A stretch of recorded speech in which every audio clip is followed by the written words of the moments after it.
New Hampshire Republicans are trying to ensure that college students who vote in next week's primary actually live in the state. They say that's because they typically support Democrats. So where is their vote going in the upcoming primary? That's the big ask there. We'll throw that one rather to Newsmax correspondent Mike Carter. Live in Durham, New Hampshire. He's got the reaction. Mike, good morning. Hey, good morning, guys. We're here at the home of the University of New Hampshire. As you can imagine, a lot of folks in New Hampshire grew up here, go to school here, but you also have a lot of kids from surrounding states, Massachusetts, Maine, Vermont, all over the Northeast that come here. Republicans want to capitalize that. Another thing that Donald Trump wants to capitalize on, New Hampshire voters, of course. Coming off that big win Monday night, Donald Trump was able to capitalize on the heavily religious vote in Iowa, a very rural state, much less rural and heavily conservatively religious here. And that may be why things are getting so tight here in the Granite State. Take a look at where we stand in the polls between Donald Trump and Nikki Haley. It is a dead heat here in the Granite State between Haley and Trump, with Ron DeSantis trailing a distant third.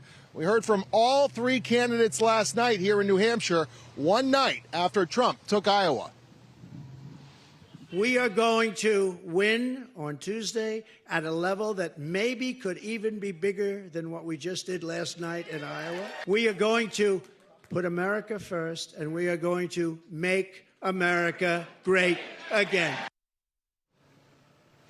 New Hampshire, of course, has an open primary system, and it's estimated that up to 40% of voters in next week's primary will not be Republicans. They'll be independent voters who head to the polls, the largest voting bloc here in New Hampshire. Those are the voters that Ron DeSantis and Nikki Haley are very much trying to win over.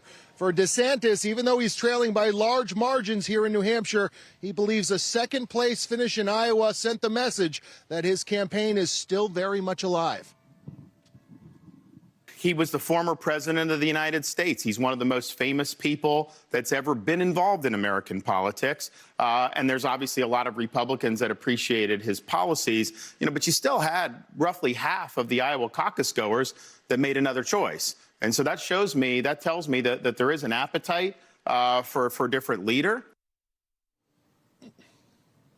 And Ron DeSantis was the only one of the three remaining candidates to agree to a series of debates with ABC and CNN this week. Both Nikki Haley and Donald Trump declined to participate in those debates. For Haley's part, she says the next time she takes to a debate stage will either be against Donald Trump or Joe Biden, two men who she says chaos follows in their wake. We can't have a country in disarray and a world on fire and go through 4 more years of chaos. We won't survive it. And when you look at what America is telling us, 70% of Americans have said they don't want to see another Trump-Biden rematch. Then you go and you look at the fact we've got all of these issues around the country and around the world. And what are Biden and Trump both focused on? Investigations, past issues, things that aren't taking us forward. We can either have more of the same, or we can say it's time to change. All right, time for change. Who likes change? Young people like change. Here at the University of New Hampshire, we'll be speaking to them today. We'll have a package for Rob Schmidt tonight, later on this evening. And, of course, Donald Trump, just down the road in Portsmouth, will be outside his rally as well. Back to you guys. All right, Mike Carter joining us live, braving the temps. Mike, thank you.